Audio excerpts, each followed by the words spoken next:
بسم اللہ الرحمن الرحیم۔ شروع اللہ کے نام سے جو بڑا مہربان نہایت رحم کرنے والا ہے۔ السلام علیکم معزز سامعین کرام، پہلے ہم نے حضرت آدم علیہ السلام کی سوہن حیات پیش کی۔ آج ہم آپ لوگوں کی خدمت میں قصہ آدم ثانی یعنی کہ حضرت نوح علیہ السلام کی زندگی کے متعلق بات کریں گے اور سفینہ نوح کی حقیقت بیان کریں گے۔ امید ہے آپ اس سے مستفید ہوں گے۔ حضرت نوح علیہ السلام حضرت نوح علیہ السلام دنیا میں چوتھے نبی اور کفار کی طرف بھیجے جانے والے پہلے رسول ہیں۔ طوفان کے بعد چونکہ آپ علیہ السلام سے نسل انسانی چلی، اس لیے آپ علیہ السلام کو آدم ثانی بھی کہا جاتا ہے۔ آپ علیہ السلام نے کئی سو سال تک اپنی قوم کو خفیہ اور اعلانیہ ہر طرح سے تبلیغ فرمائی، اور اس دوران قوم کی طرف سے پہنچنے والی اذیتوں اور تکلیفوں کو خندہ پیشانی سے برداشت کیا اور صبر التحمل کا مظاہرہ فرمایا۔ عرصہ دراز تک قوم کی نصیحت کرنے کے باوجود تقریباً 80 افراد نے ایمان قبول کیا، اور جب قوم کے ایمان لانے اور راہ راست پر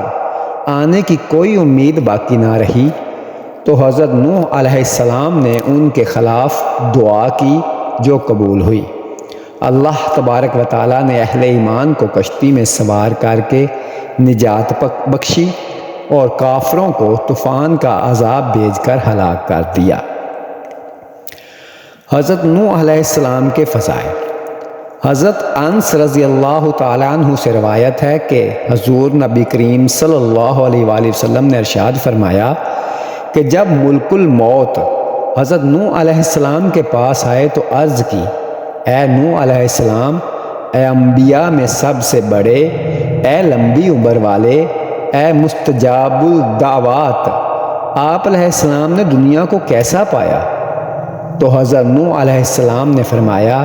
کہ میں نے دنیا کو اس شخص کی طرح پایا جس نے ایک گھر بنایا جس کے 2 دروازے تھے،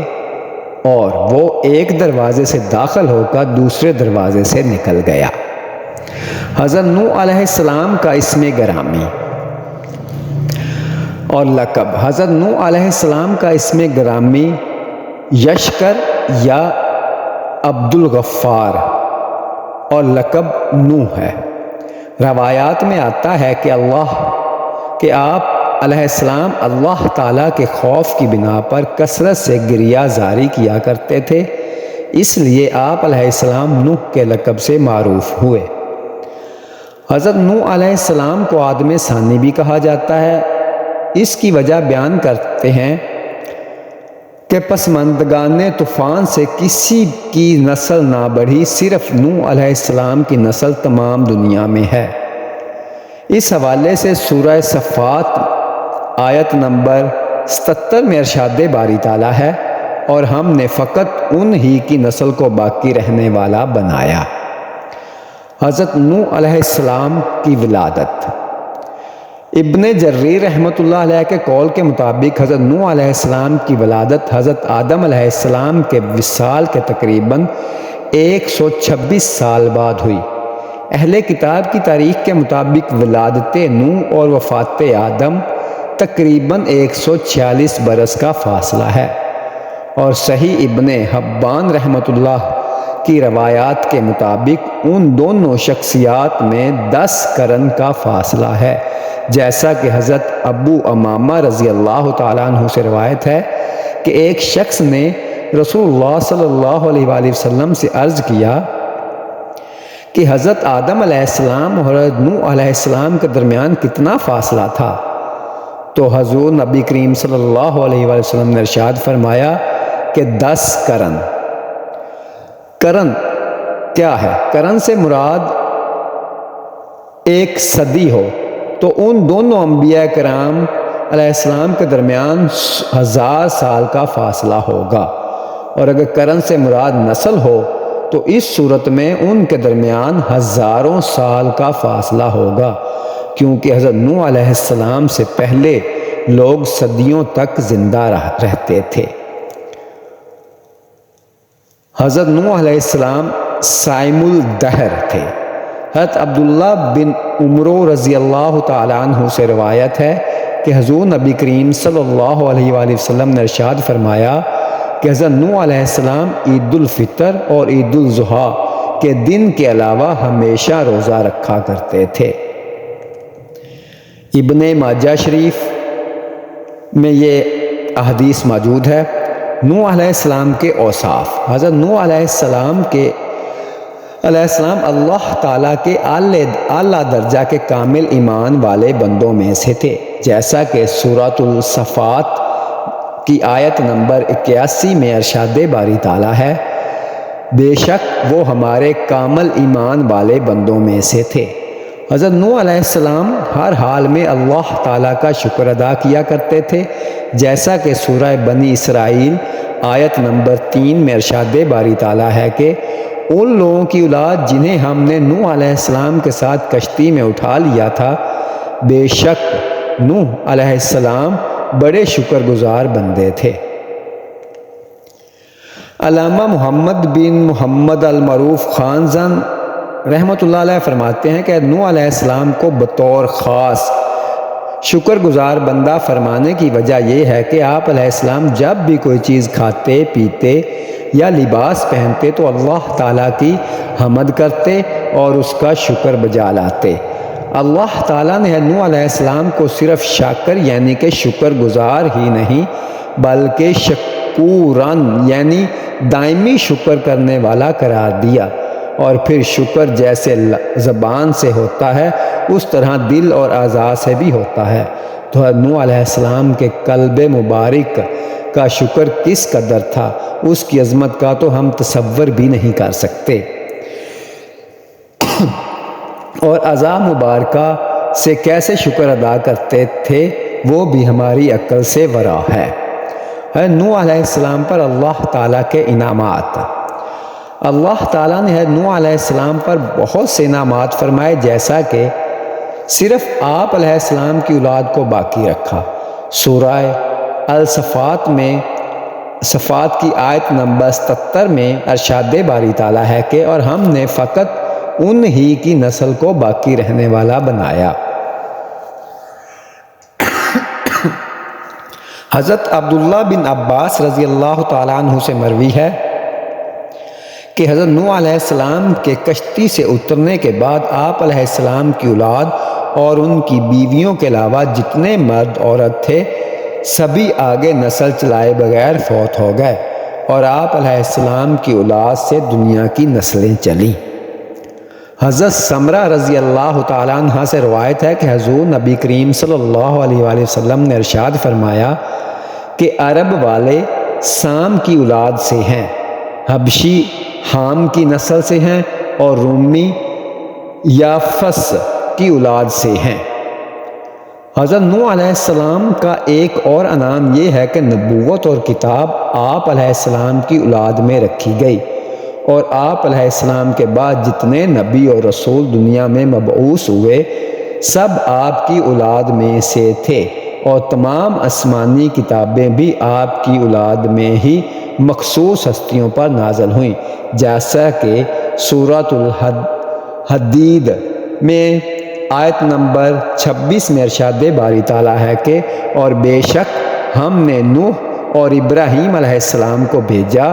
اور ہم نے دونوں کی اولاد میں رسالت اور کتاب مقرر فرما دی، تو ان میں سے بعض ہدایت یافتہ ہیں اور ان میں سے اکثر لوگ نافرمان ہیں۔ اس مذکورہ آیت میں 2 رسولوں کا ذکر خیر ہے۔ اس کی تفصیل یہ ہے کہ ابراہیم علیہ السلام کے بعد حضور نبی کریم صلی اللہ علیہ وسلم تک جتنے انبیاء اور رسل علیہ السلام تشریف لائے سب نوح علیہ السلام کی اولاد میں سے تھے، اور حضرت ابراہیم علیہ السلام خود بذات خود ہے نوح علیہ السلام کی نسل مبارکہ سے ہیں، اور یوں کتاب اولا حضرت نوح علیہ السلام اور ثانیہ حضرت ابراہیم علیہ السلام کی اولاد سے ہوئی۔ حضرت نوح علیہ السلام پر اللہ تعالیٰ کا ایک انعام یہ بھی ہے کہ بعد والوں میں آپ علیہ السلام کا ذکر جمیل باقی رکھا گیا۔ اس حوالے سے سورۃ الصفات آیت نمبر 78 میں ارشاد باری تعالیٰ ہے کہ اور پیچھے آنے والوں یعنی انبیاء امم میں ہم نے ان کا ذکر خیر باقی رکھا۔ یہاں بعد والوں سے نوح علیہ السلام کے بعد والے انبیاء کرام علیہ السلام اور ان کی امتیں مراد ہیں، اور یہ حقیقت ہم اپنی آنکھوں سے مشاہدہ بھی کر رہے ہیں کہ دنیا بھر میں حضرت نوح علیہ السلام کا تذکرہ موجود اور باقی ہے۔ حضرت نوح علیہ السلام پر اللہ تعالیٰ کا ایک انعام یہ بھی ہے کہ فرشتے، جنات اور انسان سب حضرت نوح علیہ السلام پر قیامت تک سلام بھیجتے رہیں گے، اور اللہ تعالیٰ کی طرف سے نوح علیہ السلام پر سلام کا کلمہ ہمیشہ موجود رہے گا، جیسا کہ سورۃ الصفات آیت نمبر 79 میں ارشاد باری تعالیٰ ہے کہ سلام ہو نوح پر سب جہانوں میں۔ حضرت نوح علیہ السلام کی دعوت و تبلیغ، انسانوں میں بت پرستی کی ابتدا۔ حضرت ادریس علیہ السلام کے آسمانوں پر اٹھائے جانے کے بعد رفتہ رفتہ بت پرستی کی وبا عام ہو گئی، اور لوگوں نے دیگر بتوں کے ساتھ ساتھ ود، سوا، یغوث، یعوق اور نصر کے ناموں سے ماموس بتوں کی پوجا شروع کر دی۔ یہ 5 بت ان کے نزدیک ایک دوسروں سے زیادہ عظمت والے تھے، اور اسی وجہ سے قرآن کریم میں بھی ان کے انہی 5 بتوں کا ذکر کیا گیا ہے۔ بتوں کا پس منظر بیان کرتے ہوئے حضرت عبداللہ بن عباس رضی اللہ تعالیٰ عنہ روایت کرتے ہیں کہ یہ ود، سوا، یغوث، یعوق اور نصر حضرت نوح علیہ السلام کی قوم کے نیک آدمیوں کے نام ہیں۔ جب وہ وفات پا گئے تو شیطان نے ان کے دلوں میں یہ بات ڈالی کہ جن جگہوں پر وہ اللہ والے بیٹھا کرتے تھے وہاں ان کے مجسمے بنا کر رکھ دو، اور ان بتوں کے نام بھی ان نیک لوگوں کے نام پر ہی رکھ دو۔ لوگوں نے عقیدت کے طور پر ایسا کر دیا، لیکن ان کی پوجا نہیں کرتے تھے۔ جب وہ لوگ دنیا سے چلے گئے اور علم بھی کم ہو گیا تو ان مجسموں کی پوجا ہونے لگی۔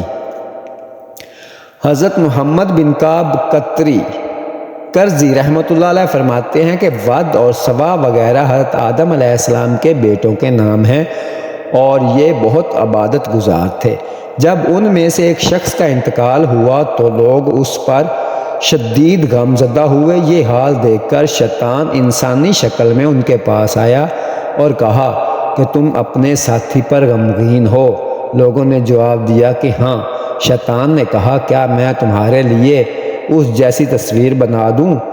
جسے تم عبادت کرتے وقت اپنے سامنے رکھ لینا، اور جب تم اسے دیکھو تو وہ ساتھی تمہیں یاد آ جائے اور تمہارے دلوں کو سکون نصیب ہو۔ لوگوں نے کہا کہ ہمیں یہ پسند نہیں کہ عبادت کے دوران ہمارے سامنے کوئی ایسی چیز ہو۔ شیطان نے کہا پھر تم اسے اپنی عبادت گاہ کے آخری کونے میں رکھ دو۔ لوگوں نے کہا ہاں یہ ٹھیک ہے۔ چنانچہ شیطان نے ان کے لیے تصویر بنا دی، اور جب 5 اشخاص کا انتقال ہو گیا تو شیطان نے سب کی تصویریں بنا کر ان کی عبادت گاہ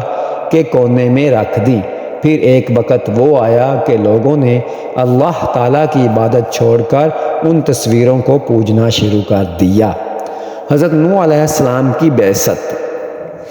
شیطان کے بہکاوے میں آنے کے بعد کفر و ضلالت کے اندھیروں میں گھرے ان لوگوں کی ہدایت و رہنمائی کے لیے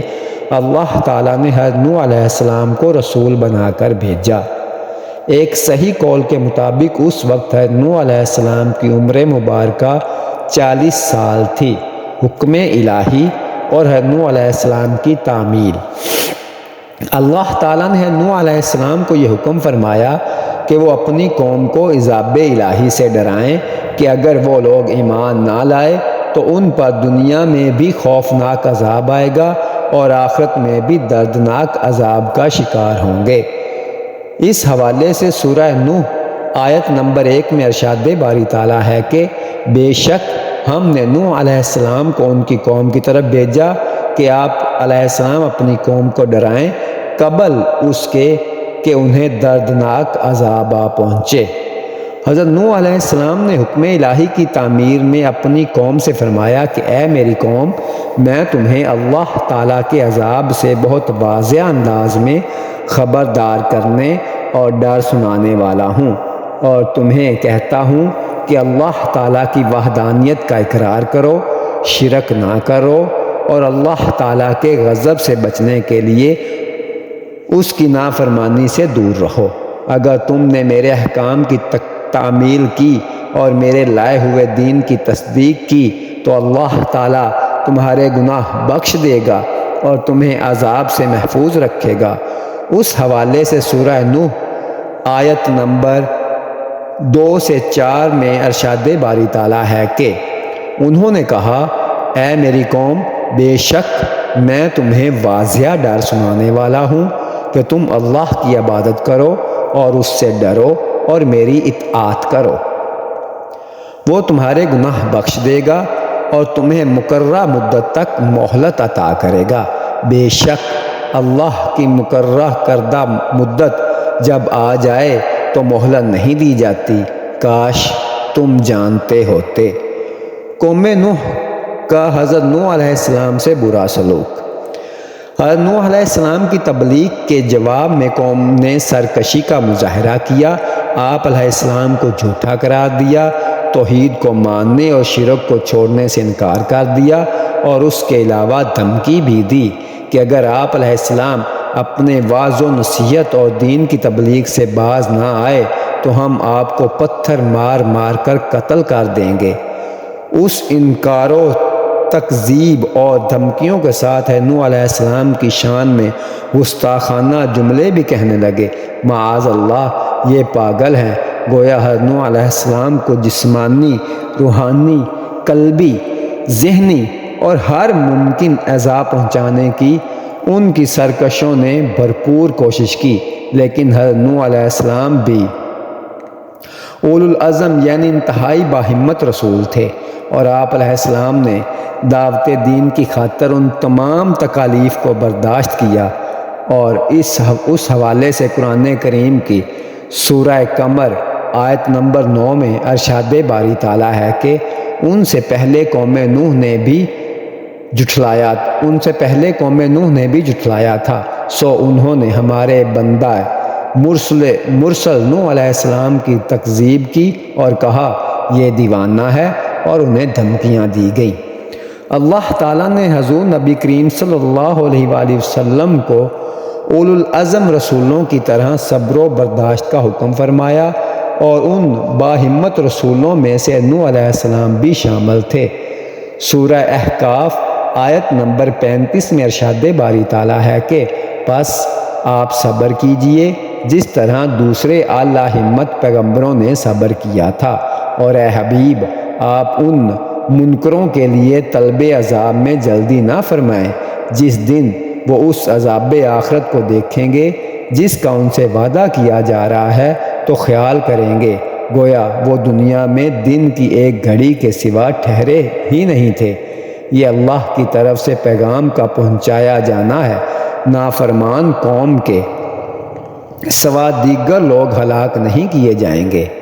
قوم کو بڑے دن کے عذاب سے ڈرا کر عبادت الہی کی دعوت۔ حضرت نوح علیہ السلام قوم کے سخت ناروا سلوک کے باوجود انہیں توحید پر ایمان لانے اور عبادت الہی کی دعوت دیتے رہے۔ ایک موقع پر حضرت نوح علیہ السلام نے فرمایا کہ اے میری قوم، ایمان قبول کر کے اللہ تعالیٰ کی عبادت کرو، کیونکہ اس کے سوا کوئی ایسا ہے ہی نہیں کہ جس کی عبادت کی جا سکے، وہی تمہارا معبود ہے، اور جس چیز کا میں تمہیں حکم دے رہا ہوں اس میں اگر تم میری نصیحت قبول نہ کرو گے اور راہ راست پر نہ آؤ گے تو مجھے تم پر بڑے دن یعنی بروز قیامت عذاب کا خوف ہے۔ قرآن کریم کی سورہ اعراف میں حضرت نوح علیہ السلام کی اپنی قوم کو دعوت کے حوالے سے سورہ اعراف آیت نمبر 59 میں ارشاد باری تعالیٰ ہے کہ بے شک ہم نے نوح علیہ السلام کو ان کی قوم کی طرف بھیجا، سو انہوں نے کہا اے میری قوم کے لوگو، تم اللہ کی عبادت کیا کرو اور اس کے ساتھ سوا تمہارا کوئی معبود نہیں، یقیناً مجھے تمہارے اوپر ایک بڑے دن عذاب کا خوف آتا ہے۔ سردان قوم کا غیر دانشمندانہ جواب۔ حضرت نوح علیہ السلام چونکہ قوم کے اجتماعی طریقے سے برخلاف چلتے ہوئے بتوں کی پوجا نہیں کرتے تھے، اور مزید یہ کہ انہوں نے قوم کو بھی اس امر سے باز رہنے اور صرف اللہ تعالیٰ کی عبادت کرنے کی دعوت دی، تو قوم کے سرداروں نے کہہ دیا کہ ہم قوم کے اجتماعی طرز عمل سے جدا راہ اختیار کرنے کے سبب ضرور آپ علیہ السلام کو کھلی گمراہی میں دیکھ رہے ہیں۔ اس واقعہ کو سورہ اعراف کی آیت نمبر 60 میں یوں بیان کیا گیا، ان کی قوم کے سرداروں اور رئیسوں نے کہا اے نوح علیہ السلام، بے شک ہم تمہیں کھلی گمراہی میں مبتلا دیکھتے ہیں۔ حضرت نوح علیہ السلام کا مشفقانہ جواب۔ سردان قوم کا جہالت و سفاہت سے بھرپور جواب سن کر کمال خلق کا مظاہرہ کرتے ہوئے حضرت نوح علیہ السلام نے فرمایا کہ اے میری قوم، مجھ میں گمراہی کی کوئی بات نہیں، بلکہ میں تو اپنے رب کی طرف سے تمہاری ہدایت کے لیے رسول بنا کر بھیجا گیا ہوں، کیونکہ جب دنیاوی بادشاہ کسی ناتجربہ کار اور جاہل کو اپنا وزیر نہیں بناتا یا کوئی اہم عہدہ نہیں سونپتا، تو اللہ تعالیٰ جو سب بادشاہوں کا بادشاہ ہے، وہ کیسے کسی کم علم کو منصب نبوت سے سرفراز فرما سکتا ہے؟ اور میں تو اپنے رب تعالیٰ کے وہ پیغامات تم تک پہنچا رہا ہوں جو اس نے مجھے دے کر بھیجا ہے، اور تمہاری بھلائی چاہتا ہوں، اور میں اللہ تعالیٰ کی طرف سے وہ باتیں جانتا ہوں جو تمہیں معلوم نہیں، کہ اللہ تعالیٰ بڑی قدرت والا ہے، دشمنوں پر اس کی گرفت انتہائی سخت ہے، اور مجرموں پر آیا ہوا اس کا عذاب کوئی بھی ٹال نہیں سکتا۔ اور کیا تم مجھے جھٹلاتے ہو اور اس بات پر تعجب کرتے ہو کہ تمہارے پاس تمہارے رب کی طرف سے تم ہی میں سے ایک مرد کے ذریعے نصیحت آئی، تاکہ وہ تمہیں کفر و گناہ کے انجام سے ڈرائے اور تم کو تقوی و پرہیزگاری اختیار کرو، اور اس کے سبب تم پر رحم کیا جائے۔ حضرت نوح علیہ السلام کے جواب کا قرآن کریم کی سورہ اعراف آیت نمبر 61 تا 63 میں تذکرہ یوں کیا گیا، ارشاد باری تعالیٰ ہے، انہوں نے کہا اے میری قوم، مجھ میں کوئی گمراہی نہیں، لیکن یہ حقیقت ہے کہ میں تمام جہانوں کے رب کی طرف سے رسول مبعوث ہوا ہوں، میں تمہیں اپنے رب کے پیغامات پہنچا رہا ہوں اور تمہیں نصیحت کر رہا ہوں، اور اللہ کی طرف سے وہ کچھ جانتا ہوں جو تم نہیں جانتے۔ کیا تمہیں اس بات پر تعجب ہے کہ تمہارے پاس تمہارے رب کی طرف سے تم ہی میں سے ایک مرد کی زبان پر نصیحت آئی، تاکہ وہ تمہیں عذاب الہی سے ڈرائے اور تم پرہیزگار بن جاؤ، اور یہ اس لیے ہے کہ تم پر رحم کیا جائے۔ سورہ ہود آیت نمبر 25 تا 26 میں ہے نوح علیہ السلام کی تبلیغ کا ذکر ان الفاظ میں کیا گیا، اور بے شک ہم نے نوح علیہ السلام کو ان کی قوم کی طرف بھیجا، انہوں نے ان سے کہا میں تمہارے لیے کھلا ڈر سنانے والا بن کر آیا ہوں کہ تم اللہ کے سوا کسی کی عبادت نہ کرو، میں تم پر دردناک دن کے عذاب کی آمد کا خوف رکھتا ہوں۔ یہاں دردناک دن سے قیامت کا دن یا طوفان آنے کا دن مراد ہے، اور دن کو مجازی طور پر دردناک اس لیے فرمایا گیا کہ دردناک عذاب اسی دن نازل ہوگا۔ سرداران قوم کے حضرت نوح علیہ السلام پر 3 اعتراضات۔ حضرت نوح علیہ السلام کی دعوت حق سن کر قوم کے کافر سرداروں نے 3 اعتراضات کر کے اپنی قوم کو یہ باور کرانے کی کوشش کی کہ معاذ اللہ آپ علیہ السلام نبی نہیں ہیں۔ حضرت نوح علیہ السلام پر پہلا اعتراض، آپ علیہ السلام ہماری طرح عام بشر ہیں اور آپ علیہ السلام کو ہم پر کوئی خاص فضیلت نہیں، اس لیے ہم کیسے مان لیں کہ آپ علیہ السلام نبی ہیں اور آپ علیہ السلام کی اطاعت ہم پر لازم ہے۔ نوح علیہ السلام پر دوسرا اعتراض، ہم دیکھ رہے ہیں کہ آپ علیہ السلام کی پیروی جن لوگوں نے کی ہے ان کی اپنی قوم میں کوئی قدر و قیمت نہیں اور وہ مفلس اور غریب لوگ ہیں، اور آپ علیہ السلام پر ایمان لانے کی حرکت بھی انہوں نے کسی غور و فکر کے بغیر کی ہے۔ سیدنا نوح علیہ السلام پر تیسرا اعتراض، حضرت نوح علیہ السلام کی قوم نے آپ علیہ السلام پر تیسرا اعتراض یہ کیا کہ انہیں آپ کی ذات میں ایسی کوئی بات نظر نہیں آ رہی جس کی بنا پر آپ علیہ السلام کو ان پر برتری حاصل ہو،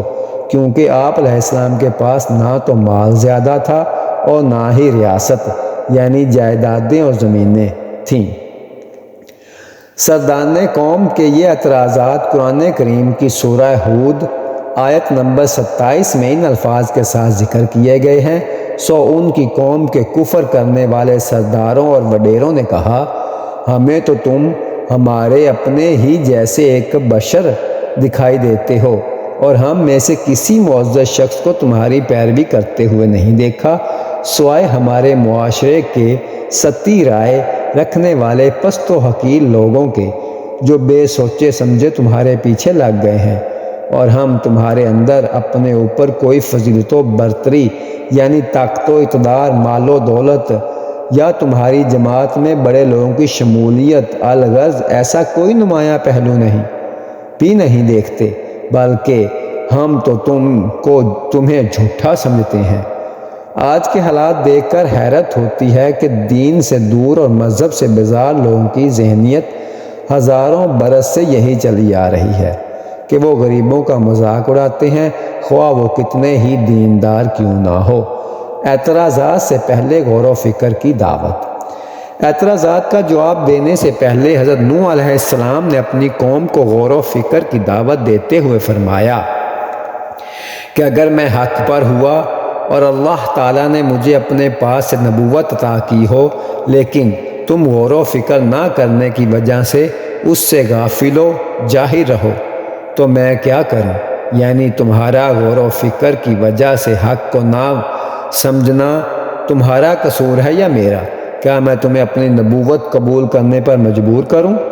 جب کہ تم ہی اس سے بیزار بیٹھے ہو؟ یہ میرا کام نہیں، مجھے تو صرف یہ حکم ہے کہ اللہ تعالیٰ کا پیغام تم تک پہنچا دوں۔ جہاں تک اس بات کا تعلق ہے کہ میرے پاس مال و دولت نہیں اور اس وجہ سے میں نے پیغام الہی پہنچانے کا نام لے کر یہ دعوت شروع کی ہے تاکہ تم سے مال و دولت حاصل کر سکوں، تو سن لو تمہارا یہ گمان سراسر باطل ہے۔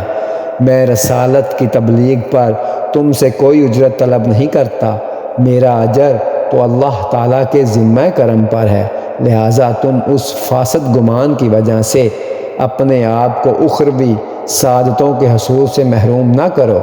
اور جہاں تک میرے پیروکاروں کو مفلس اور غریب قرار دینے کا تعلق ہے جس کا تقاضا یہ ہے کہ میں انہیں خود سے دور کر دوں، تو سن لو کہ تمہاری وجہ سے میں غریب مسلمانوں کو اپنے آپ سے دور نہیں کروں گا، کیونکہ یہ تو رب تعالیٰ کی بارگاہ میں حضوری کا شرف اور قرب کی فضیلت پانے والے ہیں، تو میں انہیں تمہاری وجہ سے خود سے دور کیوں کروں؟ ہاں، اس کے برعکس میں تم لوگوں کو جہالت کا شکار سمجھتا ہوں۔ قرآن پاک کی سورہ ہود آیت 28 تا 30 میں نوح علیہ السلام کا اپنی قوم کو جواب ان الفاظ کے ساتھ مذکور ہے، کہا، اے میری قوم بتاؤ تو صحیح، اگر میں اپنے رب کی طرف سے روشن دلیل پر بھی نوح علیہ السلام ہوں اور اس نے مجھے اپنے حضور سے خاص رحمت بھی بخشی ہو مگر وہ تمہارے اوپر اندھوں کی طرح پوشیدہ کر دی گئی ہو، تو کیا ہم اسے تم پر جبراً مسلط کر سکتے ہیں حالانکہ تم اسے ناپسند کرتے ہو؟ اور اے میری قوم، میں تم سے اس دعوت و تبلیغ پر کوئی مال و دولت بھی طلب نہیں کرتا میرا اجر تو صرف اللہ کے ذمہ کرم پر ہے، اور میں تمہاری خاطر ان غریب اور پسماندہ لوگوں کو جو ایمان لے آئے ہیں دھتکارنے والا نہیں ہوں۔ تم انہیں حقیر مت سمجھو، یہی حقیقت میں معزز ہیں۔ بے شک یہ لوگ اپنے رب کی ملاقات سے بہرہ یاب ہونے والے ہیں، اور میں تو در حقیقت تمہیں جاہل اور بے فہم قوم دیکھ رہا ہوں۔ اور اے میری قوم، اگر میں ان کو دھتکار دوں تو اللہ کے غضب سے مجھے بچانے میں میری مدد کون کر سکتا ہے؟ کیا تم غور نہیں کرتے؟ سرداران کفار کا مطالبہ۔ حضرت نوح علیہ السلام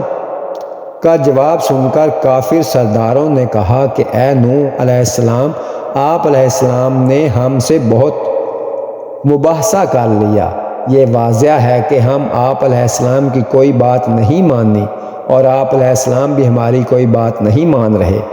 تو اب اگر آپ سچے ہیں تو ہم پر وہ عذاب لے آئیں جس سے آپ علیہ السلام ہمیں ڈراتے ہیں۔ قرآن کریم کی سورہ ہود آیت نمبر 32 میں سرداران کفار کا یہ مطالبہ ان الفاظ کے ساتھ مذکور ہے۔ وہ کہنے لگے، اے نوح، بے شک تم ہم سے جھگڑ چکے، سو تم نے ہم سے بہت جھگڑا کر لیا، بس اب ہمارے پاس وہ عذاب لے آؤ جس کا تم ہم سے وعدہ کرتے ہو، اگر تم واقعہ ہی سچے ہو۔ مطالبہ کفار کا جواب اور تنبیہ۔ مطالبہ کفار کے جواب میں حضرت نوح علیہ السلام نے فرمایا کہ تم پر عذاب نازل کرنے کا اختیار اللہ تعالیٰ کے ہی پاس ہے، اور جب چاہے گا اس عذاب کو تم پر نازل کر دے گا، اور جب اس نے عذاب نازل کرنے کا ارادہ فرما لیا تو تم اس عذاب کو روک سکو گے اور نہ ہی اس سے بچ سکو گے۔ اور جس دن تم پر عذاب نازل ہوا اور تم وہ عذاب دیکھ کر ایمان لائے تو اس دن میری نصیحت تمہیں کوئی فائدہ نہ دے سکے گی، کیونکہ عذاب نازل ہوتے وقت کا ایمان قبول نہیں۔ یاد رکھو، میری نصیحت تمہیں اس وقت فائدہ دے گی جب تم عذاب کا مشاہدہ کرنے سے پہلے ایمان لے آؤ۔ حضرت نوح علیہ السلام کا یہ جواب اور تنبیہ قرآن پاک کی سورہ ہود آیت نمبر 33 تا 34 میں ان الفاظ کے ساتھ مذکور ہے۔ کہا، وہ عذاب تو بس اللہ ہی تم پر لائے گا اگر اس نے چاہا، اور تم اسے عاجز نہیں نوح علیہ السلام نے کہا کر سکتے، اور میری نصیحت بھی تمہیں نفع نہ دے گی، خواہ میں تمہیں نصیحت کرنے کا ارادہ کروں، اور اگر اللہ تمہیں گمراہ کرنے کا ارادہ فرما رہا ہو تو وہ تمہارا رب ہے اور تم اس کی طرف لوٹائے جاؤ گے۔ کافر سرداروں کا قوم سے خطاب۔ حضرت نوح علیہ السلام کی دعوت سن کر کافر سرداروں نے اپنی قوم سے کلام کیا کہ نوح علیہ السلام تو ہمارے جیسا ہی ایک آدمی ہے جو کھاتا اور پیتا ہے، اور یہ چاہتا ہے کہ تم اس سے اپنا بڑا مان لو اور اس کے تابع ہو جاؤ تاکہ یہ سردار بن جائے اور تمہیں اپنے تابع کر لے۔ اور اگر اللہ تعالیٰ یہ چاہتا ہے کہ رسول بھیجے اور شرک سے منع کرے تو وہ فرشتے اتار دیتا، لیکن اس نے ایسا تو نہیں کیا، اور ہم نے اپنے پہلے باپ داداؤں میں یہ بات نہیں سنی کہ بشر بھی رسول ہوتا ہے۔ نوح ایک مجنون آدمی ہے جس پر جنون طاری ہے، اس لیے کچھ عرصہ انتظار کر لو یہاں تک کہ اس کا جنون دور ہو جائے گا۔ ایسا ہوا تو خیر، ورنہ انہیں قتل کر دیا جائے گا۔ کافی سرداروں کا یہ کلام قرآن کریم کی سورہ مومنون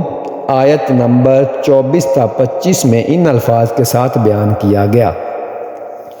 تو ان کی قوم کے سردار اور وڈیرے جو کفر کر رہے تھے کہنے لگے، یہ شخص محض تمہارے ہی جیسا ایک بشر ہے، اس کے سوا کچھ نہیں۔ یہ تم پر اپنی فضیلت و برتری قائم کرنا چاہتا ہے، اور اگر اللہ ہدایت کے لیے کسی پیغمبر کو بھیجنا چاہتا تو فرشتوں کو اتار دیتا۔ ہم نے تو یہ بات کہ ہمارے جیسا ہی ایک شخص ہے ہمارا رسول بنا دیا جائے؟ اپنے اگلے آباء و اجداد میں کبھی نہیں سنی۔ یہ شخص تو سوائے اس کے اور کچھ نہیں کہ اسے دیوانگی کا عارضہ لاحق ہو گیا ہے، سو تم ایک عرصہ تک اس کا انتظار کرو، دیکھو آگے کیا کرتا ہے۔ حضرت نوح علیہ السلام کی قوم کو مزید نصیحت۔ حضرت نوح علیہ السلام نے اپنی قوم کو مزید نصیحت کرتے ہوئے فرمایا کہ کیا تم اللہ تعالیٰ کے عذاب سے نہیں ڈرتے کہ کفر اور گناہ کو ترک کر دو؟ بے شک میں اللہ تعالیٰ کی طرف سے تمہارے لیے ایک ایسا رسول ہوں جس کی امانت داری تم میں مشہور ہے، اور جو دنیاوی کاموں پر امین ہے وہ وحی اور رسالت پر بھی امین ہوگا، لہٰذا تم اللہ تعالیٰ سے ڈرو، اور جو میں تمہیں توحید و ایمان اور اللہ تعالیٰ کی بندگی کا حکم دیتا ہوں اس میں میری اطاعت کرو، اور اخلاص کی اس سے بڑھ کر کیا دلیل ہوگی کہ میں رسالت کی ادائیگی پر تم سے کوئی معاوضہ نہیں مانگتا۔ میرا اجر و ثواب تو اسی کے ذمہ کرم پر ہے جو سارے جہان کا رب ہے۔ حضرت نوح علیہ السلام کو اپنی قوم کو یہ دعوت قرآن کریم کی سورہ شعراء آیت نمبر 106 تا 110 میں یوں بیان کیا گیا۔ جب ان سے ان کے قومی بھائی نوح علیہ السلام نے فرمایا کیا تم اللہ سے ڈرتے نہیں ہو؟ بے شک میں تمہارے لیے امانت دار رسول بن کر آیا ہوں، سو تم اللہ سے ڈرو اور میری اطاعت کرو، اور میں تم سے اس تبلیغ حق پر کوئی معاوضہ نہیں مانگتا، میرا اجر تو صرف سب جہانوں کے رب کے ذمہ ہے، پس تم اللہ سے ڈرو اور میری فرما برداری کرو۔ قوم کا غریبوں کو دور کرنے کا مطالبہ اور جواب نوح علیہ السلام۔ قوم نے نوح علیہ السلام کی بات سن کر کہا، پھر آپ علیہ السلام غریبوں اور مفلسوں کو اپنی مجلس سے نکال دیجئے تاکہ ہم آپ کے پاس آئیں اور آپ علیہ السلام کی بات مانیں۔ اس کے جواب میں حضرت نوح علیہ السلام نے فرمایا کہ یہ میرے لائق نہیں کہ میں تمہاری ایسی خواہشات کو پورا کروں اور تمہارے ایمان کی طلب میں غریب مسلمانوں کو اپنے پاس سے نکال دوں۔ میری ذمہ داری تمہیں صحیح دلیل کے ساتھ صاف صاف ڈر سنانا ہے۔ جس نے حق کو باطل میں امتیاز ہو جائے تو جو ایمان لائے وہی میرا مقرب ہے، اور جو ایمان نہ لائے وہی مجھ سے دور ہے۔ حضرت نوح علیہ السلام کا یہ جواب قرآن کریم کی سورہ شعراء آیت نمبر 114 تا 15 میں یوں بیان کیا گیا، اور میں مومنوں کو دھتکارنے والا نہیں ہوں، میں تو فقط کھلا ڈر سنانے والا ہوں۔ قوم کی طرف سے سنگ ساری کی دھمکی۔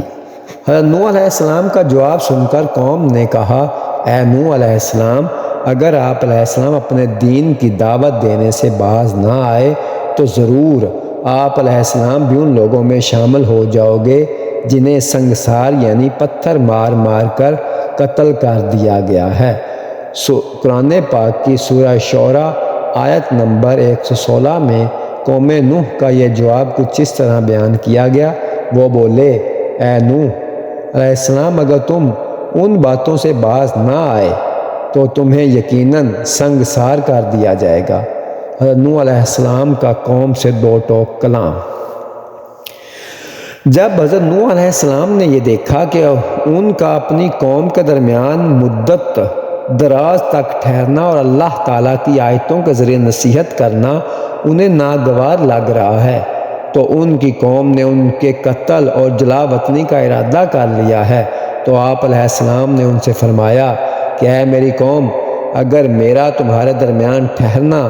اور آیات الہی کے ذریعے سے نصیحت کرنا تم پر بوجھ ہے تو سن لو کہ مجھے اللہ تعالیٰ پر کامل بھروسہ ہے اور میں نے اپنا معاملہ اسی کے سپرد کر دیا ہے، تو تم میری مخالفت میں اور مجھے ایذا پہنچانے کے لیے جس قدر اسباب جمع کر سکتے ہو کر لو، بلکہ اپنے باطل معبودوں کو بھی ملا لو اور یہ سب منصوبہ اور سازش اعلانیہ کر لو، پھر میرے خلاف جو کچھ کر سکتے ہو کر گزرو اور مجھے کوئی مہلت نہ دو۔ مجھے ان چیزوں کی کوئی پرواہ نہیں، نہ کوئی ڈر ہے حضرت نوح علیہ السلام کا یہ کلام قرآن پاک کی سورہ یونس آیت نمبر 71 تا 72 میں یوں بیان کیا گیا، اور ان پر نوح علیہ السلام کا قصہ بیان فرمائیے جب انہوں نے اپنی قوم سے کہا، اے میری قوم اولاد قابیل، اگر تم پر میرا قیام اور میرا اللہ کی آیتوں کے ساتھ نصیحت کرنا گراں گزر رہا ہے تو جان لو کہ میں تو صرف اللہ ہی پر توکل کرتا ہوں اور تمہارا کوئی ڈر نہیں، سو تم اکٹھے ہو کر میری مخالفت میں اپنی تدبیر کو پختہ کر لو اور اپنے گڑے ہوئے شریکوں کو بھی ساتھ ملا لو، اور اس قدر سوچ لو کہ پھر تمہاری تدبیر کا کوئی پہلو تم پر مخفی نہ رہے، پھر میرے ساتھ جو جی میں آئے کر گزرو اور مجھے کوئی مہلت نہ دو۔ سو اگر تم نے میرے نصیحت سے منہ پھیر لیا ہے تو میں نے تم سے کوئی معاوضہ تو نہیں مانگا، میرا اجر تو صرف اللہ کے ذمہ کرم پر ہے، اور مجھے یہ حکم دیا گیا ہے کہ میں اس کے حکم کے سامنے سر تسلیم میں خم کروں۔ مناجات نوح۔ حضرت نوح علیہ السلام نے اپنی قوم تک اللہ تعالیٰ کا پیغام پہنچایا اور ہر طریقے سے نصیحت کی، لیکن قوم نے آپ علیہ السلام کی بات نہ مانی اور تقریباً 80 افراد کے علاوہ کسی نے ایمان قبول نہ کیا۔ جب معلوم ہو گیا کہ اب مزید کوئی شخص ایمان نہیں لائے گا تو حضرت نوح علیہ السلام نے بارگاہ الہی میں مناجات کی۔ حضرت نوح علیہ السلام کی یہ مناجات قرآن کریم میں متعدد مقامات پر مرکوز ہیں۔ قرآن کریم کی سورہ نوح آیت نمبر 5 تا 24 میں نوح علیہ السلام کی یہ مناجات یوں مرکوز ہیں۔ نوح علیہ السلام نے عرض کیا، اے میرے رب، بے شک میں اپنی قوم کو رات دن بلاتا رہا، لیکن میری دعوت نے ان کے لیے سوائے بھاگنے کے کچھ زیادہ نہیں کیا، اور میں نے بھی جب انہیں ایمان کی طرف بلایا تاکہ وہ انہیں بخش دے تو انہوں نے اپنی انگلیاں اپنے کانوں میں دے لیں اور اپنے اوپر اپنے کپڑے لپیٹ لیے اور کفر پر ہٹ دھرمی کی اور شدید تکبر کیا۔ پھر میں نے انہیں بلند آواز سے دعوت دی، پھر میں نے انہیں اعلانیہ بھی سمجھایا اور انہیں پوشیدہ رازدارانہ طور پر بھی سمجھایا۔ پھر میں نے کہا کہ تم اپنے رب سے بخشش طلب کرو، بے شک وہ بخشنے والا ہے، وہ تم پر بڑی زوردار بارش بھیجے گا اور تمہاری مدد اموال و اولاد کے ذریعے فرمائے گا، اور تمہارے لیے باغات اگائے گا اور تمہارے لیے نہریں جاری کر دے گا۔ تمہیں کیا ہو گیا ہے کہ تم اللہ کی عظمت کا اعتقاد اور معرفت نہیں رکھتے، حالانکہ اس نے تمہیں طرح طرح کی حالتوں سے پیدا فرمایا؟ کیا تم نے نہیں دیکھا کہ اللہ تعالیٰ نے کس طرح 7 یا متعدد آسمانی کرے باہمی مطابقت کے ساتھ طبق در طبق پیدا فرمائے، اور اس نے ان میں چاند کو روشن کیا، اور اس نے سورج کو چراغ یعنی روشنی و حرارت کا منبع بنایا، اور اللہ نے تمہیں زمین سے سبزے کی مانند اگایا، پھر تم کو اسی زمین میں لوٹا دے گا اور پھر تم کو اسی سے دوبارہ نکالے گا، اور اللہ نے تمہارے لیے زمین کو فرش بنا دیا تاکہ تم اس کے کشادہ راستوں پر چلو پھرو۔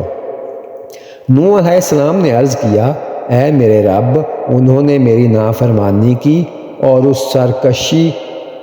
پر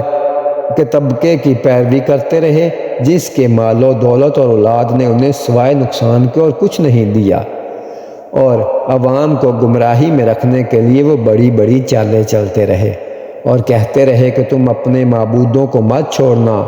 اور ود اور سوا اور یاغوث اور یعوق اور نصر نامی بتوں کو بھی ہرگز نہ چھوڑنا، اور واقعی انہوں نے بہت لوگوں کو گمراہ کیا۔ سو اے میرے رب، تو بھی ان ظالموں کو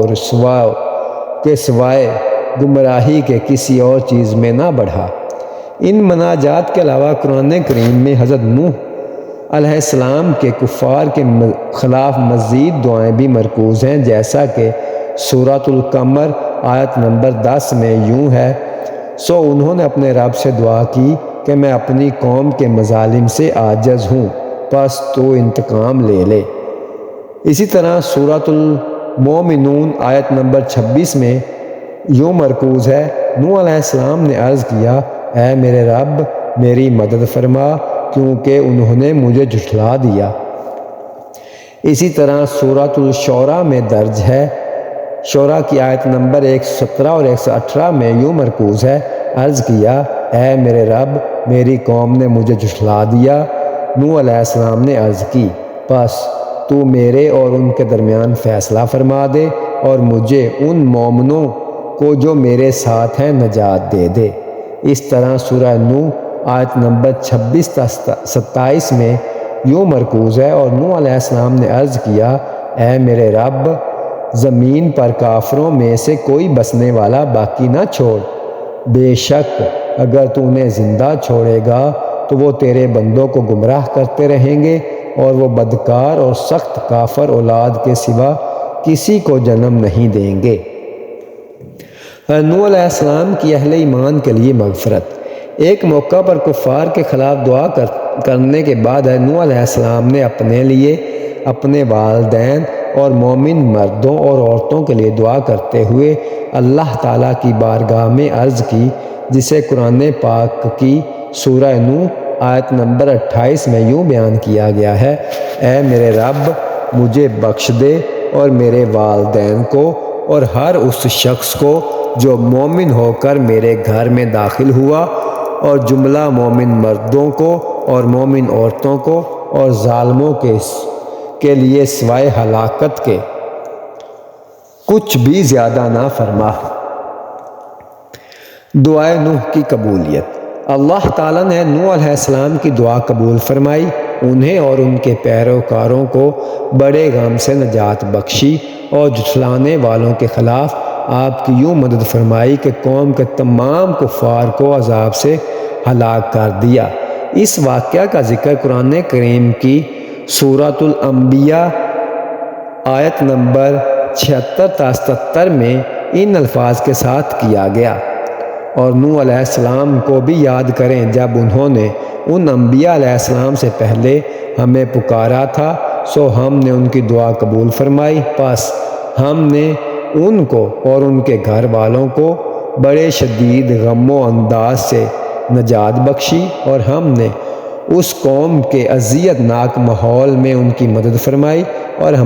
جو ہماری آیتوں کو جھٹلاتے تھے، بے شک وہ بھی بہت بری قوم تھی، سو ہم نے ان سب کو غرق کر دیا۔ حضرت عبداللہ بن عباس رضی اللہ تعالیٰ عنہ فرماتے ہیں کہ اللہ تعالیٰ نے کفار کے بارے میں نوح علیہ السلام کی دعا قبول فرمائی، لہٰذا یہ نہیں ہو سکتا کہ نوح علیہ السلام نے جو دعا مسلمانوں کے بارے میں فرمائی اسے اللہ تعالیٰ قبول نہ فرمائے۔ قوم نوح پر عذاب۔ حضرت نوح علیہ السلام اپنی قوم میں تقریباً 950 سال رہے۔ اس پوری مدت میں انہوں نے قوم کو توحید اور ایمان کی دعوت دینے کا عمل جاری رکھا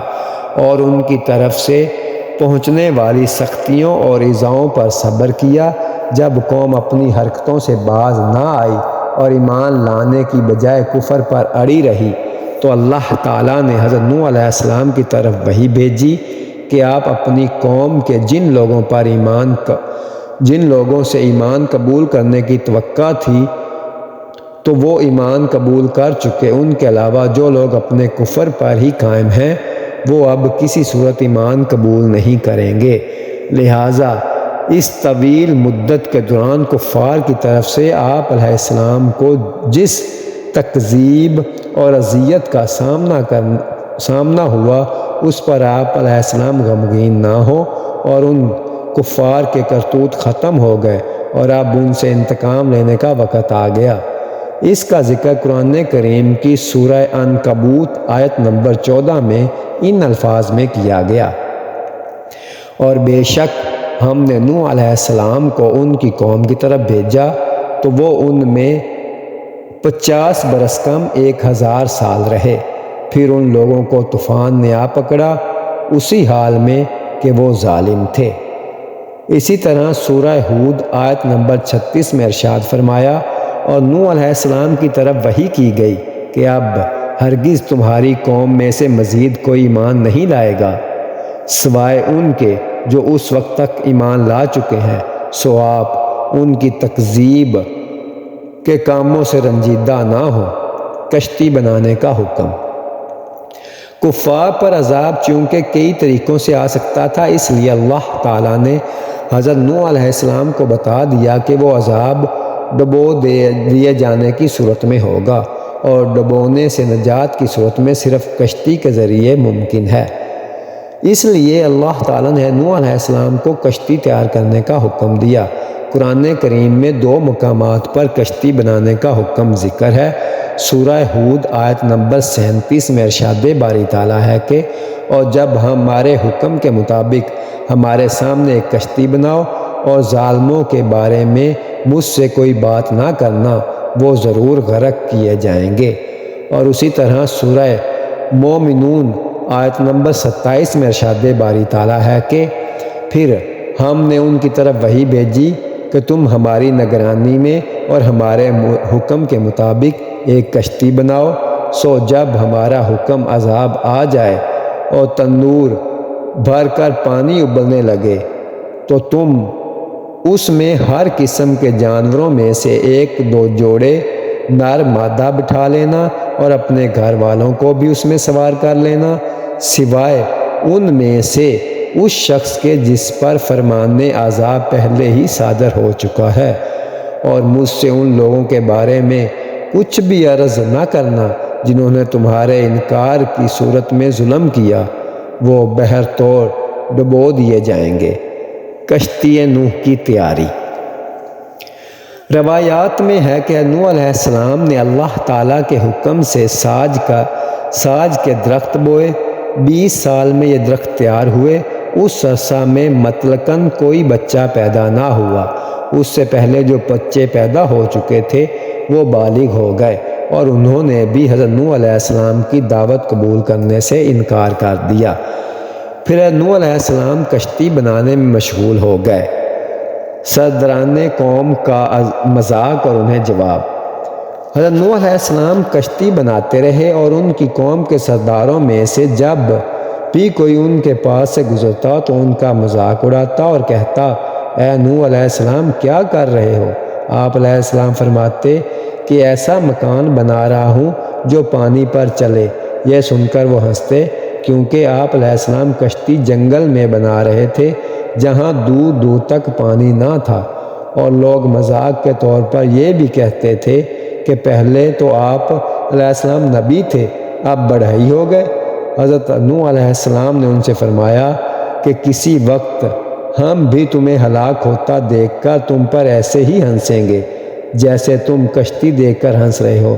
تمہیں جلد ہی رسوا کن اور دائمی عذاب کا پتہ چل جائے گا۔ نوح علیہ السلام اور ان کی قوم کے درمیان اس مکالمے کا تذکرہ قرآن کریم کی سورہ ہود آیت نمبر 38 تا 39 میں ان الفاظ میں کیا گیا۔ اور نوح علیہ السلام کشتی بناتے رہے، اور جب بھی ان کی قوم کے سردار ان کے پاس سے گزرتے ان کا مذاق اڑاتے۔ نوح علیہ السلام انہیں جواباً کہتے، اگر آج تم ہم سے تمسخر کرتے ہو تو کل ہم بھی تم سے تمسخر کریں گے جیسا تم تمسخر کر رہے ہو، سو تم ان قریب جان لو گے کہ کس پر دنیا میں ہی عذاب آتا ہے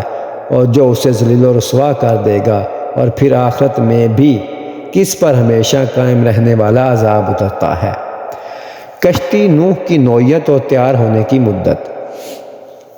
روایات میں ہے کہ حضرت نوح علیہ السلام کی کشتی 2 سال میں تیار ہوئی۔ اس کی لمبائی 300 گز، چوڑائی 50 گز اور اونچائی 30 گز تھی۔ اس میں اور بھی اقوال ہیں۔ اس کشتی میں 3 درجے بنائے گئے تھے۔ نیچے والے درجے میں جنگلی جانور، درندے اور حشرات تو عارض تھے، اور درمیانے درجے میں چوپائے وغیرہ، اور اوپر والے درجے میں خود حضرت نوح علیہ السلام، آپ علیہ السلام کے ساتھی اور آدم علیہ السلام کا جسد مبارک جو عورتوں اور مردوں کے درمیان حائل تھا، اور کھانے وغیرہ کا سامان تھا، اور ایک روایت کے مطابق پرندے بھی اوپر والے درجہ میں تھے۔ وقت عذاب کی علامت اور نوح علیہ السلام کو احکام الہی۔ حضرت نوح علیہ السلام کشتی بنانے میں مصروف رہے یہاں تک کہ ان کی قوم پر عذاب نازل ہونے اور ان کی ہلاکت کا وقت آ گیا۔ اللہ تعالیٰ نے نوح علیہ السلام سے اس عذاب کے نازل ہونے کی علامت یہ بیان فرمائی کہ جب آپ تنور میں پانی جوش مارتا دیکھیں تو سمجھ لیں کہ عذاب کا وقت آن پہنچا۔ بعض مفسرین کے نزدیک اس تنور سے روئے زمین مراد ہے اور ایک قول کے مطابق اس سے یہی تنور مراد ہے جس میں روٹی پکائی جاتی ہے۔ روایات میں ہے کہ جب تنور میں پانی نے جوش مارا تو اللہ تعالیٰ نے نوح علیہ السلام کو 3 طرح کی چیزیں کشتی میں سوار کرنے کا حکم ارشاد فرمایا، ہر جنس میں سے نر اور مادہ کا ایک ایک جوڑا۔ نوح علیہ السلام نے اپنے ساتھ ان تمام جانوروں کا ایک ایک جوڑا کشتی میں سوار کر لیا جو بچے جنتے یا انڈے دیتے تھے۔ جانور آپ علیہ السلام کے پاس آتے اور آپ علیہ السلام اپنے دائیں ہاتھ سے نر اور بائیں ہاتھ سے مادہ کو پکڑ کر سوار کرتے جاتے۔ بعض روایات میں ہے کہ سانپ اور بچھو نے نوح علیہ السلام کی بارگاہ میں حاضر ہو کر عرض کی کہ ہمیں بھی اپنے ساتھ سوار کر لیں، تو نوح علیہ السلام نے انہیں فرمایا کہ تمہاری وجہ سے ہم کہیں مصیبت کا شکار نہ ہو جائیں، اس لیے میں تمہیں سوار نہیں کر سکتا۔ انہوں نے عرض کی کہ آپ علیہ السلام ہمیں سوار کر لیں، ہم آپ علیہ السلام کو اس بات کی ضمانت دیتے ہیں کہ جو آپ علیہ السلام کا ذکر کرے گا ہم اسے کوئی نقصان نہیں پہنچائیں گے، لہٰذا جسے سانپ اور بچھو سے نقصان پہنچنے کا خوف ہو تو وہ سورہ صفات کی آیت نمبر 79 پڑھ لیا کرے، انشاءاللہ وہ سانپ اور بچھو کے نقصان سے محفوظ رہے گا۔ نوح علیہ السلام کے اہل خانہ۔ حضرت نوح علیہ السلام کے اہل خانہ میں کل 7 افراد تھے۔ نوح علیہ السلام، ان کے 3 بیٹے سام، حام، یاسف اور ان تینوں کی بیویاں۔ نوح علیہ السلام کے پیروکار جو لوگ نوح علیہ السلام پر ایمان لائے ان کی تعداد تقریباً 80 تھی۔ ان تعداد کے بارے میں متعدد اقوال موجود ہیں۔ عذاب کے مذکورہ علامات اور کشتی میں سواری کا ذکر قرآن کریم کی سورہ ہود آیت نمبر 40 میں ان الفاظ کے ساتھ کیا گیا، یہاں تک کہ جب ہمارا حکم عذاب آن پہنچا اور تندور پانی کے چشموں کی طرح جوش سے ابلنے لگا تو ہم نے فرمایا، اے نوح، اس کشتی میں ہر جنس میں سے نر اور مادہ 2 عدد پر مشتمل جوڑا سوار کر لو اور اپنے گھر والوں کو بھی لے لو، سوائے ان کے جن پر ہلاکت کا فرمان پہلے صادر ہو چکا ہے، اور جو کوئی ایمان لے آیا ہے اسے بھی ساتھ لے لو، اور چند لوگوں کے سوا ان کے ساتھ کوئی ایمان نہیں لایا تھا۔ مذکورہ آیت میں جو فرمایا کہ اپنے گھر میں سے ان پر عذاب آئے گا جن پر بات پہلے طے ہو چکی ہے، ان سے مراد نوح علیہ السلام کی بیوی وعالہ ہے جو ایمان نہ لائی تھی، اور آپ کا بیٹا کنعان ہے۔ اللہ تعالیٰ نے ان کی ہلاکت کا فیصلہ بھی فرما دیا اور سورہ مومنون آیت نمبر 27 میں ان الفاظ کے ساتھ بیان کیا گیا، پھر ہم نے ان کی طرف وحی بھیجی کہ تم ہماری نگرانی میں اور ہمارے حکم کے مطابق ایک کشتی بناؤ، سو جب ہمارا حکم عذاب آ جائے اور تندور بھر کر پانی ابلنے لگے تو تم اس میں ہر قسم کے جانوروں میں سے 2 جوڑے نر اور مادہ بٹھا لینا اور اپنے گھر والوں کو بھی اس میں سوار کر لینا، سوائے ان میں سے اس شخص کے جس پر فرمان عذاب پہلے ہی صادر ہو چکا ہے، اور مجھ سے ان لوگوں کے بارے میں کچھ عرض بھی نہ کرنا جنہوں نے تمہارا انکار کیا، ظلم کیا اور بحر طور ڈبو دیے جائیں گے۔ اہل ایمان کو کشتی میں سواری کا حکم۔ ہر جنس میں سے نر اور مادہ کا ایک ایک جوڑا کشتی میں سوار کرنے کے بعد حضرت نوح علیہ السلام نے اہل ایمان سے فرمایا کہ تم اس کشتی میں یہ کہتے ہوئے سوار ہو جاؤ کہ کشتی کا چلنا اور ٹھہرنا اللہ ہی کے نام پر ہے، بے شک میرا رب بخشنے والا مہربان ہے۔ قرآن کریم کی سورہ ہود میں آیت نمبر 41 میں یہ واقعہ یوں بیان کیا گیا ہے، اور نوح علیہ السلام نے کہا تم لوگ اس میں سوار ہو جاؤ، اللہ ہی کے نام سے، اور اس کا چلنا اور ٹھہرنا ہے، بے شک میرا رب بڑا ہی بخشنے والا اور نہایت مہربان ہے۔ حضرت ضحاک رضی اللہ تعالیٰ عنہ فرماتے ہیں کہ نوح علیہ السلام جب چاہتے تھے کہ کشتی چلے تو بسم اللہ فرماتے اور کشتی چلنے لگتی، اور جب چاہتے کہ ٹھہر جائے تو بسم اللہ فرماتے اور کشتی ٹھہر جاتی۔ کشتی میں سوار ہوتے وقت حضرت نوح علیہ السلام کو حکم الہی۔ کشتی میں سوار ہوتے وقت اللہ تعالیٰ نے حضرت نوح علیہ السلام سے فرمایا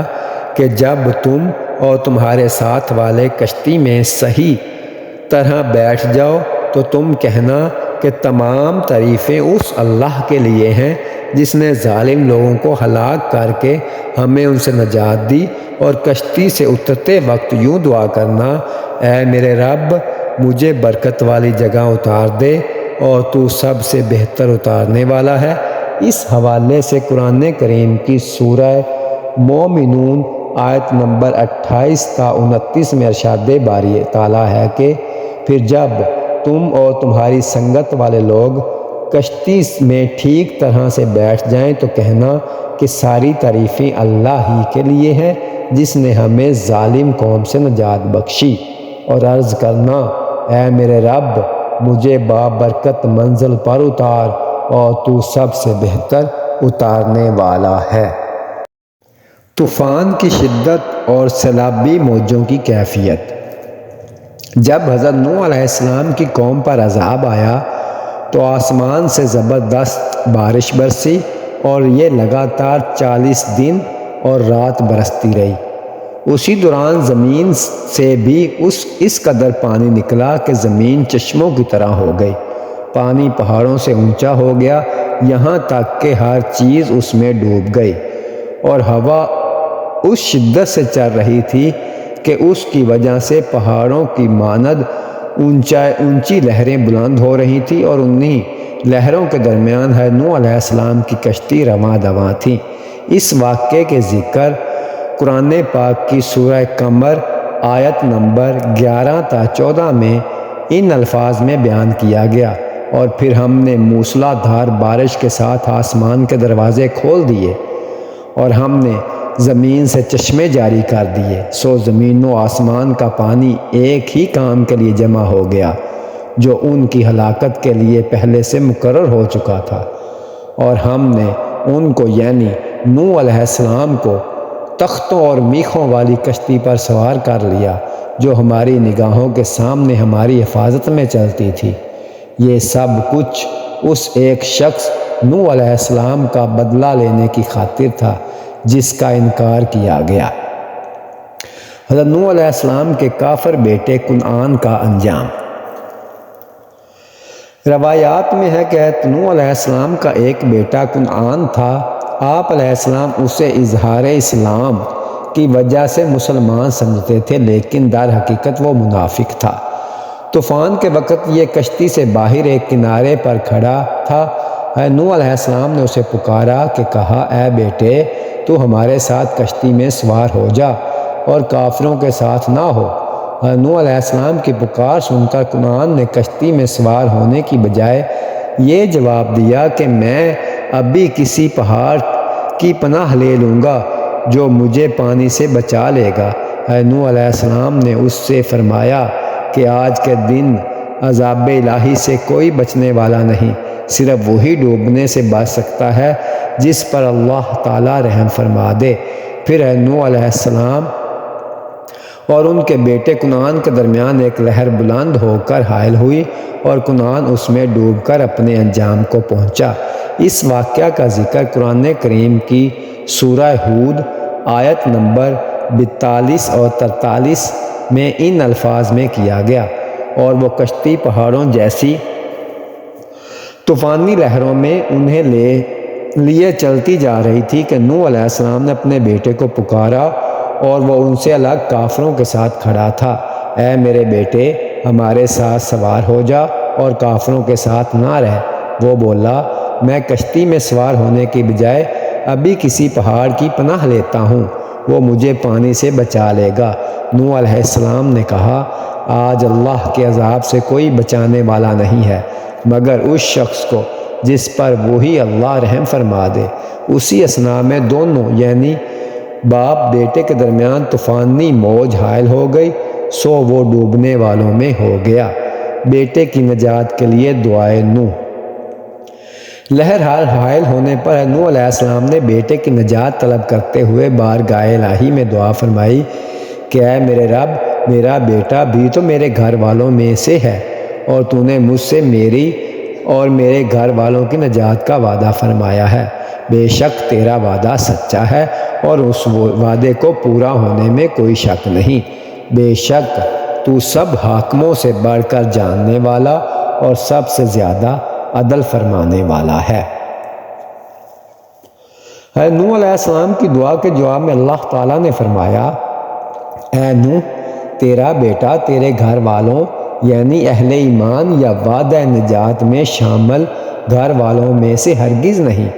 اس کا عمل درست نہیں کیونکہ وہ بیٹا حقیقت میں کافر تھا، لہٰذا ایسے شخص کی سفارش نہ کرو جس کا تمہیں علم نہیں۔ یہ سن کر نوح علیہ السلام نے عاجزی سے بارگاہ الہی میں عرض کیا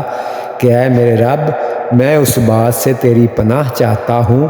کہ تجھ سے وہ چیز مانگوں جس کے بارے میں مجھے یہ علم نہیں کہ اس کا حصول حکمت کے تقاضے کے مطابق ہے یا نہیں، اور اگر تو نے میرے اس سوال پر میری مغفرت نہ فرمائی اور میری عرض قبول فرما کر میرے اوپر رحم نہ فرمایا تو میرا شمار بھی نقصان اٹھانے والوں میں سے ہو جائے گا۔ اس واقعہ کو قرآن کریم کی سورہ ہود آیت نمبر 45 تا 47 میں یوں بیان کیا گیا، اور نوح علیہ السلام نے اپنے رب کو پکارا اور عرض کیا، اے میرے رب، بے شک میرا لڑکا بھی تو میرے گھر والوں میں داخل تھا، اور یقیناً تیرا وعدہ سچا ہے اور تو سب سے بڑا حاکم ہے۔ ارشاد ہوا، اے نوح، بے شک وہ تیرے گھر والوں میں شامل نہیں کیونکہ اس کے عمل اچھے نہ تھے، پس مجھ سے وہ سوال نہ کیا کرو جس کا تمہیں علم نہ ہو۔ میں تمہیں نصیحت کیے دیتا ہوں کہ کہیں تم نادانوں میں سے نہ ہو جانا۔ عرض کیا، اے میرے رب، میں اس بات سے تیری پناہ چاہتا ہوں کہ تجھ سے وہ سوال کروں جس کا مجھے کچھ علم نہ ہو، اور اگر تو نے مجھے نہ بخشے گا اور مجھ پر رحم نہ فرمائے گا تو میں بھی نقصان اٹھانے والوں میں سے ہو جاؤں گا۔ حضرت نوح علیہ السلام کی بیوی و اللہ کا انجام۔ نوح علیہ السلام کی بیوی ایک بیوی کافرہ تھی جو اپنی قوم سے حضرت نوح علیہ السلام کے بارے میں کہتی تھی کہ وہ مجنون ہے۔ وہ بھی اسی طوفان میں غرق ہو گئی اور اللہ تعالیٰ نے اسے عبرتناک مثال بنا دیا۔ نوح علیہ السلام جیسے اللہ تعالیٰ کے مقرب بندے کے نکاح میں ہونے کے باوجود وائلا نے جب دین کے معاملے میں خیانت اور ایمان کی بجائے کفر کو اختیار کیا تو نوح علیہ السلام سے قرابت داری اور اس کے کام نہ آئی، اور موت کے وقت وائلا سے فرما دیا گیا یا قیامت کے دن فرما دیا جائے گا کہ تم اپنی قوم کے کفار کے ساتھ جہنم میں جاؤ، کیونکہ تمہارے اور نوح علیہ السلام کے درمیان تمہارے کفر کی وجہ سے کوئی تعلق باقی نہیں رہا۔ اس واقعہ کا ذکر قرآن پاک کی سورہ تحریم آیت نمبر 10 میں ان الفاظ کے ساتھ کیا گیا ہے کہ اللہ نے ان لوگوں کے لیے جنہوں نے کفر کیا ہے، نوح علیہ السلام کی عورت وائلا اور لوط علیہ السلام کی عورت وہلا کی مثال بیان فرمائی۔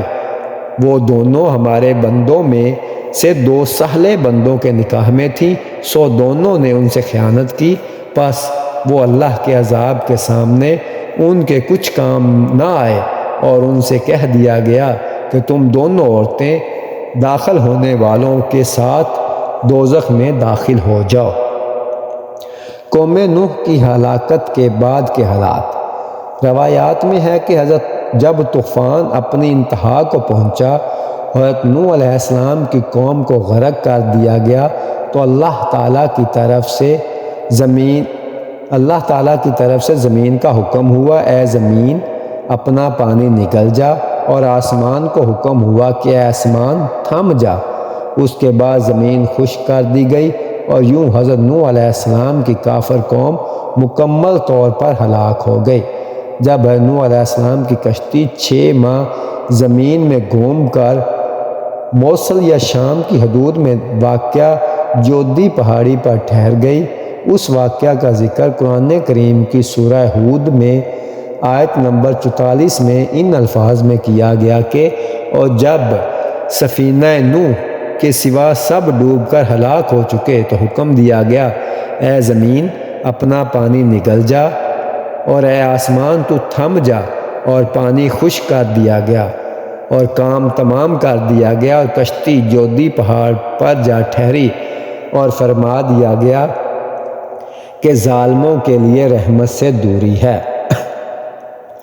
حضرت قتادہ رضی اللہ تعالیٰ عنہ سے روایت ہے کہ اللہ تعالیٰ نے اس کشتی کو عراق کے ایک جزیرہ کی سرزمین میں اور بعض مفسرین کے نزدیک جودی پہاڑ پر مدتوں باقی رکھا، یہاں تک کہ ہماری امت کے پہلے لوگوں نے اس کشتی کو دیکھا۔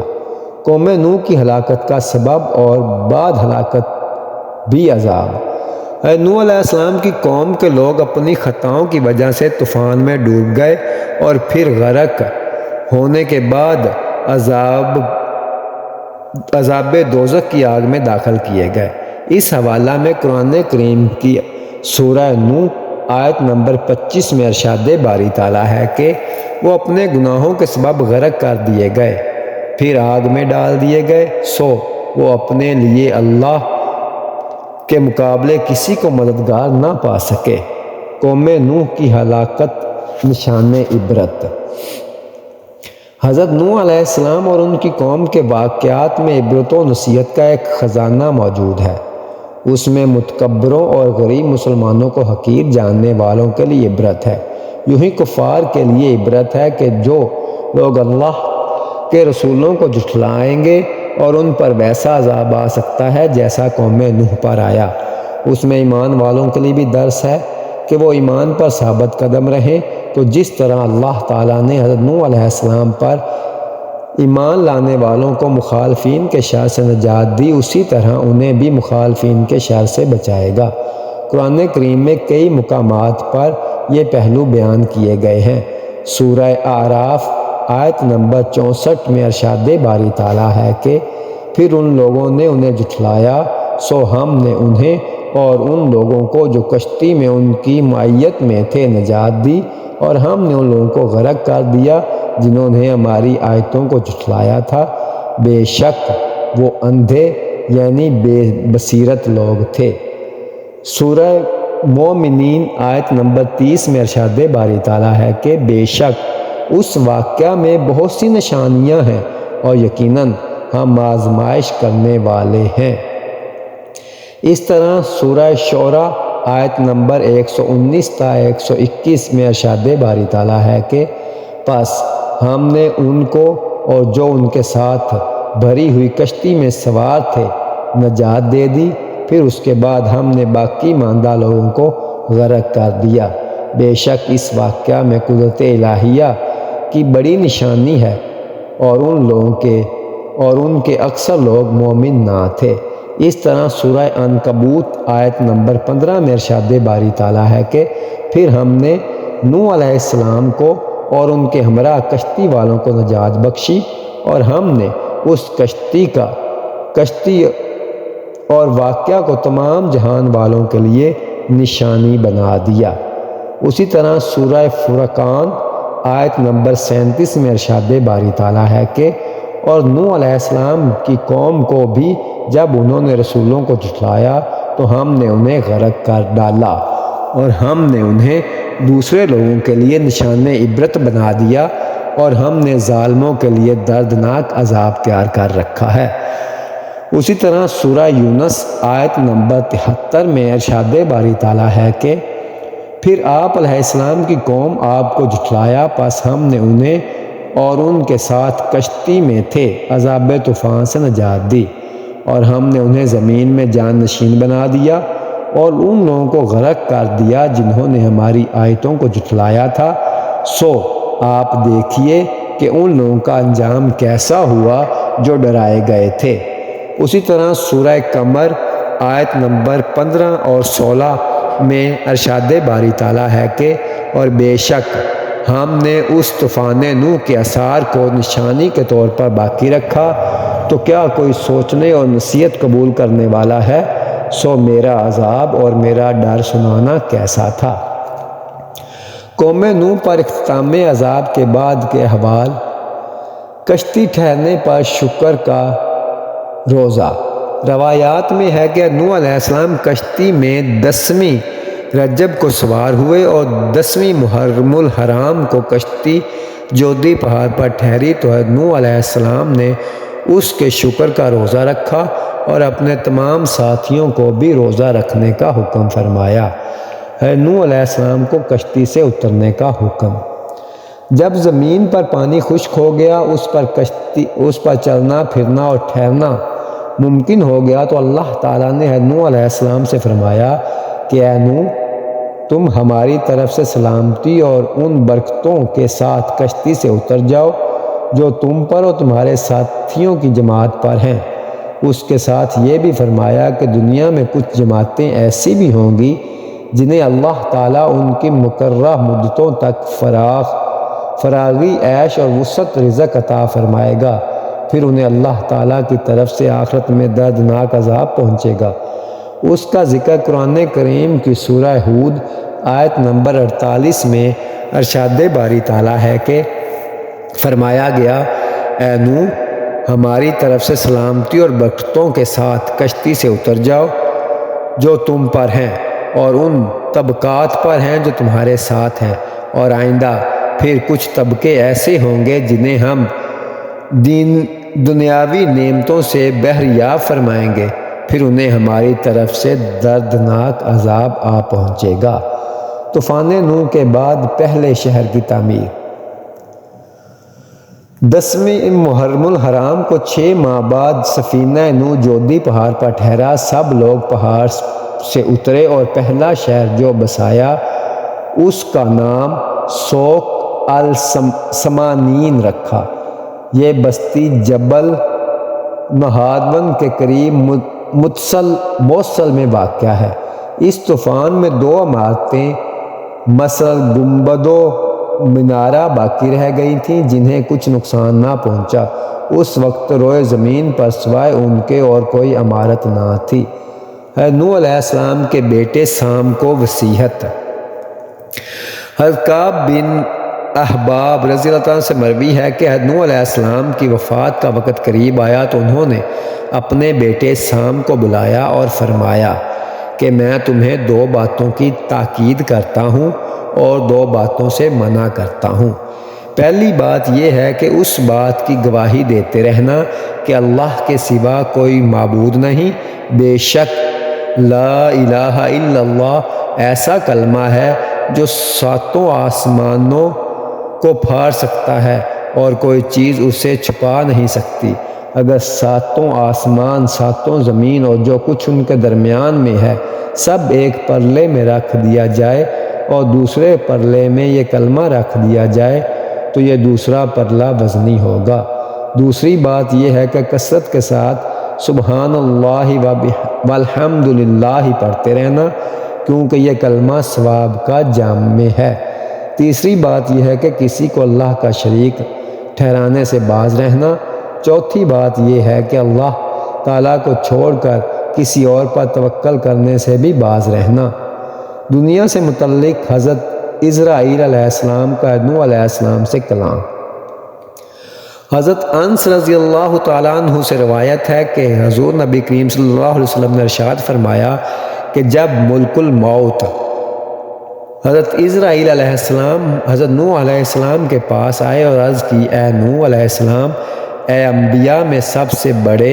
اے لمبی عمر والے، اے مستجاب الدعوات، آپ علیہ السلام نے دنیا کو کیسا پایا؟ اے نوح علیہ السلام نے فرمایا کہ میں نے دنیا کو اس شخص کی طرح پایا جس نے ایک گھر بنایا جس کے 2 دروازے تھے، اور ایک دروازے سے وہ داخل ہو کر دوسرے دروازے سے نکل گیا۔ حضرت نوح علیہ السلام کی عمر مبارکہ۔ حضرت عبداللہ بن عباس رضی اللہ تعالیٰ عنہ سے روایت ہے کہ حضرت نوح علیہ السلام 40 سال کی عمر میں مبعوث ہوئے اور 950 سال اپنی قوم کو دعوت فرماتے رہے، اور طوفان کے بعد 60 برس دنیا میں رہے، تو آپ کی عمر مبارکہ تقریباً 1050 سال بنتی ہے۔ نوح علیہ السلام کی عمر مبارکہ کے بارے میں متعدد اقوال ملتے ہیں، ان میں سے ایک قول سیدی اعلیٰ حضرت کہ نوح علیہ السلام تقریباً 1600 برس تک دنیا میں تشریف فرما رہے۔ احادیث نبوی میں ہے نوح علیہ السلام کا تذکرہ۔ حضور نبی کریم صلی اللہ علیہ وسلم نے ارشاد فرمایا کہ حضرت آدم علیہ السلام کی اولاد میں بہترین 5 افراد یہ ہیں: حضرت نوح علیہ السلام، حضرت ابراہیم علیہ السلام، حضرت موسیٰ علیہ السلام، حضرت عیسیٰ علیہ السلام اور حضرت محمد مصطفیٰ صلی اللہ علیہ وآلہ وسلم۔ حضور نبی کریم صلی اللہ علیہ وسلم نے ارشاد فرمایا کہ قیامت کے دن حضرت نوح علیہ السلام کو لایا جائے گا، ان سے کہا جائے گا کہ آپ نے تبلیغ کی تھی؟ وہ عرض کریں گے، ہاں یا رب۔ پھر ان کی امت سے پوچھا جائے گا کہ کیا تمہیں تبلیغ کی گئی؟ وہ کہیں گے کہ ہمارے پاس کوئی ڈرانے والا نہیں آیا۔ فرمایا جائے گا کہ اے نوح، تمہارے گواہ کون ہیں؟ اے نوح علیہ السلام عرض کریں گے کہ محمد مصطفیٰ